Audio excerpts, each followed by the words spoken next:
मुझे 10 साल से भी ज़्यादा पार्किंसन डिजीज़ की बीमारी है। मैं अपने डॉक्टर को बार बार कंसल्ट करता रहता हूँ, लेकिन कई सारे मेरे प्रश्न हैं जो जब मैं कंसल्ट करता हूँ तब वो रह जाते हैं। क्या आपका ये प्रश्न है? तो ये मेरा वीडियो अंत तक ज़रूर देखें।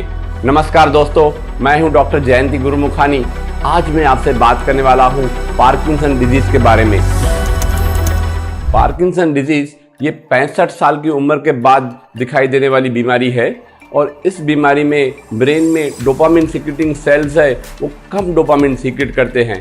जब 80% से कम डोपामिन बॉडी में सीक्रेट होता है तब किसी आदमी को पार्किंसन के लक्षण दिखाई देते हैं और ये न्यूरोडिजेनरेटिव डिसऑर्डर अल्जाइमर डिजीज़ के बाद दूसरे स्थान पे आता है और ये बीमारी धीरे धीरे बढ़ती जाती है और इसका कोई यूं तो इलाज नहीं है, लेकिन लोगों की जो क्वालिटी ऑफ लाइफ है हम डॉक्टर्स काफ़ी हद तक इसको इम्प्रूव कर सकते हैं। इस बीमारी में मुख्यत्वे 4 लक्षण है। सबसे पहला जो होता है वो होता है स्लोनेस। कोई भी आदमी जिसको पार्किंसन डिजीज़ होता है वो धीरे धीरे स्लो हो जाता है, उसकी जो काम करने की जो स्पीड है वो बहुत कम हो जाती है। हमारी लैंग्वेज में इसको ब्रेडिकाइनेसिया कहते हैं। इसके अलावा पेशेंट के चेहरे के जो हाव भाव है वो थोड़े ऐसे डल हो जाते हैं, डिप्रेशन सा लुक हो जाता है। उनकी जो आवाज़ है उसकी वॉल्यूम थोड़ी कम हो जाती है। उनकी जो हैंडराइटिंग है वो चेंज हो जाती है। दूसरा है अक्कड़पन, जिसको हमारी लैंग्वेज में रिजिडिटी कहते हैं। हाथ और पाँव दोनों में अकड़न सी आ जाती है। तीसरा होता है ट्रेमर, यानी कि कंपन। ये कंपन थोड़ा दूसरे कंपन से अलग होता है। ये जब इंसान रेस्ट करता है तब उसके हाथ में दिखाई देने वाली कंपन होती है और ये जब इंसान वॉक करता है तभी भी दिखाई देती है। और ये कंपन जब कोई चीज़ उठाता है पार्किंसन का पेशेंट तो ये चली जाती है और वापस फिर रेस्ट करता है तो वापस वो आ जाती है। वो ये कंपन एक हाथ से शुरू होके धीरे धीरे कुछ सालों के बाद दूसरे हाथ में आ जाती है और धीरे धीरे फिर दोनों हाथ में ये कंपन दिखाई देती है। और चौथा जो लक्षण है वो चलने फिरने में दिक्कत, यानी इंसान जिसको ये पार्किंसन की बीमारी है वो थोड़ा सा झुक जाता है, थोड़ा सा स्लो चलता है। जब वो चलता है तब उसके हाथ पांव की मूवमेंट्स बहुत कम होती है और आगे चल के इस बीमारी में एकदम एक जगह पर जैसे मैग्नेटिक गेट हो जाता है, एक जगह पे रुक ही जाता है, बिल्कुल फ्रीज हो जाता है, चल नहीं सकता है और फिर धीरे धीरे फिर वापस छोटे छोटे स्टेप्स लेके वो चलता है। इस बीमारी का डायग्नोसिस कैसे किया जाता है? तो अगर आप अपने न्यूरोलॉजिस्ट को दिखाएंगे तो आपके सिम्टम्स और उसके कुछ एग्जामिनेशन पॉइंट्स पे वो डिसाइड करता है कि आपको पार्किंसन डिजीज़ है या नहीं। शुरू के कुछ 6 या 12 महीने में थोड़ी सी दिक्कत आती है कि आपको पार्किंसन डिजीज़ है या पार्किंसोनिज्म जैसे दिखने वाली थोड़ी अलग बीमारी, जिसको हम पार्किंसन मिमिक्स कहते हैं या फिर अटिपिकल पार्किंसोनिज्म कहते हैं। इस अटिपिकल पार्किंसोनिज्म में बीमारी की जो स्पीड है वो बहुत ज़्यादा होती है।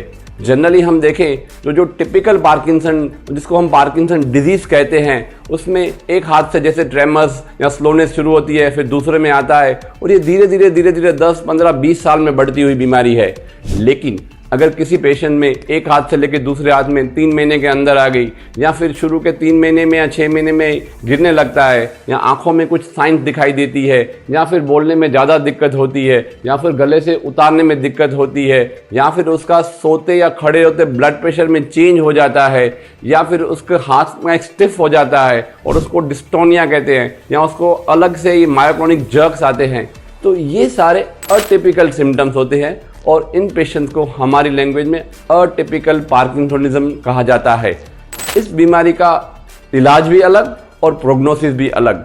इसलिए कोई भी न्यूरोलॉजिस्ट सबसे पहले ये देखने की कोशिश करता है कि अटिपिकल डिजीज़ है या टिपिकल पार्किंसन डिजीज़ है। अगर आपको टिपिकल पार्किंसन डिजीज़ है यानी आपकी बीमारी धीरे धीरे ही बढ़ेगी, इतना ज़्यादा स्पीड से नहीं आएगी और आपको जो सिंडोपा या लियोडोपा जो दवाई दी जाती है इस बीमारी में उसकी असर बहुत अच्छी आती है। कुछ लोग बहुत डर जाते हैं जब उनको बताया जाता है कि आपको पार्किंसन डिजीज़ है। दोस्तों, डरने की कोई बात नहीं है। हर किसी का पार्किंसन डिजीज़ अलग अलग होता है। जैसे मैंने बताया धीरे धीरे बढ़ने वाली बीमारी है। ऐसा नहीं है कि आज आपको पार्किंसनिज्म है और 6 महीने के बाद आप व्हील चेयर पे होंगे, ऐसा बिल्कुल नहीं होने वाला है। आप दूसरे जो एडवांस पार्किंसन डिजीज़ के पेशेंट्स हैं उनको देख के घबराइए नहीं कि अरे मेरे को भी ऐसा हो जाएगा। अगर 20 साल के बाद हुआ तो कोई बात नहीं, लेकिन शुरू के स्टेज में ऐसी बीमारी इतनी फास्ट नहीं बढ़ती है। और एक और बात मैं बताऊं, जो शुरू में कोई न्यूरोलॉजिस्ट अपने पेशेंट्स को लिवोडोपा या सिंडोपा नाम की दवाएं शुरू करता है तो पहले 5 साल तो जैसे हनीमून की तरह जाते हैं, एकदम पेशेंट अच्छा हो जाता है, लेकिन फिर धीरे धीरे दवाई की थोड़ी असर कम हो जाती है। कोई भी न्यूरोलॉजिस्ट अपनी जो पार्किंसन की दवाई है वो छोटे डोज से शुरू करता है, फिर धीरे धीरे उसका डोज बढ़ाता है, क्योंकि जैसे बीमारी बढ़ती है तो ये लिवोडोपा का डोज 2 से 3, फिर 3 से 4, इस तरह से उनको एडजस्ट करनी पड़ती है। लेकिन 5, 7, 8, 10 साल के बाद दिक्कतें थोड़ी थोड़ी शुरू हो जाती है, इन दवाइयों का असर थोड़ा सा कम होता जाता है और हमारी लैंग्वेज में इसको कहते हैं कि पेशेंट्स को फ्लक्चुएशंस आता है, यानी दवाइयों का असर जो है जो पहले 4, 6, 8 घंटे चलता था अब वो 2 घंटे, 3 घंटे या 1 घंटे भी कभी कभी चलता है। तो जैसे असर कम हो जाता है वापस पेशेंट स्टिफ हो जाता है, वापस एक ट्रेमर ज़्यादा दिखाई देता है और कई बार इस दवाई का असर थोड़ा ज़्यादा दिखता है तो थोड़ी सी एक्स्ट्रा मूवमेंट्स आ जाती है, जिसको हमारी लैंग्वेज में डिस्किनेसियास कहते हैं। लेकिन अगर आप अपने न्यूरोलॉजिस्ट के साथ कॉन्स्टेंटली टच में रहेंगे तो आपका डोज जरूर एडजस्ट कर देगा, आपकी जो क्वालिटी ऑफ लाइफ है उसको ज़रूर इम्प्रूव करने की वो कोशिश करते हैं। एक और बात, जब आपका पार्किंसन डिजीज़ का डायग्नोसिस होता है तो कुछ लोग अपना बिजनेस छोड़ देते हैं, अपना जॉब छोड़ देते हैं और इनएक्टिव हो जाते हैं और डिप्रेस हो जाते हैं, कहते हैं अरे मेरी ज़िंदगी में ही ऐसी बीमारी आई। ऐसा बिल्कुल नहीं होना चाहिए। आपको अपना काम वैसे ही करना चाहिए। शुरू में आप कंप्लीटली वैसा ही कर सकेंगे, लेकिन आगे चल के आपको थोड़ी सी हेल्प लेनी पड़ेगी। जो लोग काम नहीं करते हैं उनकी दिक्कतें ज़्यादा बढ़ जाती है, उनको डिप्रेशन ज़्यादा आ जाता है और उनको दवाइयाँ भी कम काम करती हैं। इसलिए मेहरबानी करके ये अपना जॉब या बिजनेस बिल्कुल ना छोड़ें। दूसरा, आपको शुरू से ही एक्सरसाइजेस जरूर करनी चाहिए, क्योंकि एक्सरसाइजेस से जकड़न कम हो जाती है। एक्सरसाइजेस से बॉडी में एंडोर्फिन नाम के कुछ सिक्रीशन होता है, इससे आपको एक सेंस ऑफ वेलबींग आता है और आप जैसे ही ज़्यादा एक्टिव रहते हैं आपको ये बीमारी ज़्यादा बरसों तक ये चलती रहती है आपके साथ। वरना 2, 4, 5 साल में ही कभी कभी जो एक्सरसाइज नहीं करते हैं, टाइम पे दवाई नहीं लेते हैं या बिजनेस छोड़ देते हैं तो उनको 4-5 साल में बहुत ज़्यादा दिक्कतें आती है। इसलिए मेहरबानी करके आप अपने काम में एक्टिव रहिए और दूसरे जो पेशेंट्स जिनको पार्किंसन डिजीज़ फास्ट प्रोग्रेस होता है उनको आप बिल्कुल ना देखें। देखिए, कोई भी इंसान बिजनेस करता है, कोई 100 लोगों को आप देख लो तो ऐसे कुछ होते हैं जो करोड़ों में कमाते हैं, कुछ लाखों में कमाते हैं और कुछ तो सिर्फ दाल रोटी ही कमाते हैं। हर एक का अलग अलग, मेहनत सब करते हैं।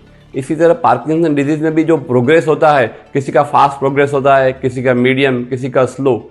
अगर आप फास्ट प्रोग्रेस जिसकी बीमारी हुई है उनको देख के आप बैठ जाओगे कि अरे मेरी ज़िंदगी में भी ऐसा होने वाला है, तो कैसे चलेगा। आप अपने न्यूरोलॉजिस्ट के साथ कॉन्स्टेंटली एक टच में रहें, वो आपकी हमेशा आपकी दवाइयाँ एडजस्ट कर देंगे और आपकी क्वालिटी ऑफ लाइफ धीरे धीरे वो बहुत ज़्यादा इम्प्रूव कर देंगे। तो दोस्तों, अभी तक हमने इस बीमारी के मोटर सिम्टम्स यानी हलन चलन वाली जो बातें हैं उसके बारे में डिस्कस किया, लेकिन यहाँ पर स्टोरी ख़त्म नहीं हो जाती। पार्किंसन डिजीज़ में कुछ नॉन मोटर सिम्टम्स होते हैं जो उनकी क्वालिटी ऑफ लाइफ को बहुत कम कर देते हैं। तो मैं आपको बताऊं ये कौन से नॉन मोटर सिम्टम्स है जो पेशेंट अपने न्यूरोलॉजिस्ट के साथ कभी भी डिस्कस नहीं करते हैं। इनमें से कुछ ये है, जैसे मुंह में झाग आना, मुंह का सूखना, जैसे गले से उतारने में दिक्कत होना, पेट में गड़बड़ लगना, वॉमिटिंग जैसा लगना और कईयों को तो वॉमिटिंग हो जाता है, कॉन्स्टिपेशन होना। इसके अलावा मेमोरी थोड़ी सी कम होना, डर सा लगते रहना, डिप्रेशन होना, कई बार तो साइकोसिस हो जाता है। कई लोगों को कुछ सामने चीज़ें पड़ी है इस तरह का कुछ दिखाई देता है। कईयों को नींद नहीं आती है, कईयों को नींद में टर्न होने में दिक्कत होती है और कईयों को दिन में बहुत ज़्यादा नींद आती है। कई लोग नींद में ऐसे फाइटिंग करते हैं, ऐसे सपनों में ऐसे अपने हाथ पांव हिलाते रहते हैं और कई लोगों को तो दवाइयाँ लेने की वजह से बहुत ज़्यादा इम्पल्स कंट्रोल डिसऑर्डर होता है, जिसमें लोग गैम्बलिंग करते हैं, शॉपिंग करते हैं और खाना ज़्यादा खाते हैं। और कई लोगों को पेशाब में दिक्कत होती है और कुछ लोगों को अलग अलग जगह पर दर्द होता है, पीठ में दर्द, घुटनों में दर्द, पूरी बॉडी में ज़्यादा अकड़न होता। कुछ सेक्सुअल प्रॉब्लम्स भी होते हैं और कई लोगों को बोलने में ज़्यादा दिक्कत होती है, कईयों का स्मेल चला जाता है, कईयों को बहुत ज़्यादा थकान जैसी महसूस होती है, कईयों का वज़न कम हो जाता है, कईयों को बहुत ज़्यादा पर्स्पिरेशन होता है। तो ये सारे नॉन मोटर सिम्टम्स भी आपको नोट करने चाहिए और अपने न्यूरोलॉजिस्ट के साथ डिस्कस करना चाहिए। इसलिए मैं आपको एक बात बताऊं, जब भी आप अपने न्यूरोलॉजिस्ट के पास जाएं तो मोटर सिम्टम्स के बारे में बात करिए और इन नॉन मोटर सिम्टम्स के बारे में भी बात करें। लेकिन ये बहुत ज़्यादा हो जाता है तो इसका रास्ता क्या, आप एक डायरी लिखें, उस डायरी में पूरा नोट करें कि मेरे को कौन से सिम्टम है। जाते ही अपने न्यूरोलॉजिस्ट को बताओ कि ये मेरी दिक्कतें हैं, तो वो उन पे वो फोकस करेगा ताकि आपकी क्वालिटी ऑफ लाइफ इम्प्रूव हो जाएगी। तो दोस्तों, इन नॉन मोटर सिम्टम्स के बारे में मैं एक अलग वीडियो बनाने वाला हूँ जिसमें आपको ये विस्तार से इनमें क्या करना चाहिए वो मैं आपको बताऊँगा। और अंत में मैं आपसे कुछ मांगना चाहता हूँ, दोगे सच में? ठीक है, तो मुझे 5 प्रॉमिस करिए। सबसे पहला, आप दवाइयाँ रेगुलर लेंगे। दूसरा, आप एक्सरसाइज हर रोज करेंगे। तीसरा, आप मेडिटेशन या प्रेयर्स हर रोज करेंगे। चौथा, आप अपनी बीमारी को एक्सेप्ट करेंगे। हमने बहुत सारी चीज़ें एक्सेप्ट कर ली है, हमें घर है, बंगला है, बच्चे हैं, इतनी सारी लाइफ में अचीवमेंट्स है, हमने वो एक्सेप्ट किया। कभी भगवान को बोला आप बुरे हैं? तो इस बीमारी के लिए भी किसी को दोष नहीं दो, जो हमारी किस्मत इस बीमारी को एक्सेप्ट करे। अगर आप एक्सेप्ट करेंगे तो आपकी ज़िंदगी की जो आपको ज़िंदगी बहुत ज़्यादा अच्छी लगने लगेगी। होने को तो वो बीमारी रहने वाली वैसे भी है, लेकिन अगर आप एक्सेप्ट करेंगे तो आपकी क्वालिटी ऑफ लाइफ बहुत इम्प्रूव हो जाएगी। और आखिर में, जब भी आप न्यूरोलॉजिस्ट के पास जाएं तो अपनी डायरी ज़रूर लेके जाना। ठीक है? तो दोस्तों, आपको ये मेरा वीडियो कैसे लगा ये आप मुझे कमेंट सेक्शन में लिखकर बताना, और इस वीडियो को बहुत ज़्यादा लाइक और शेयर करना। और ऐसी और इन्फॉर्मेशन चाहिए तो इस मेरी चैनल को सब्सक्राइब जरूर करना। Thank you.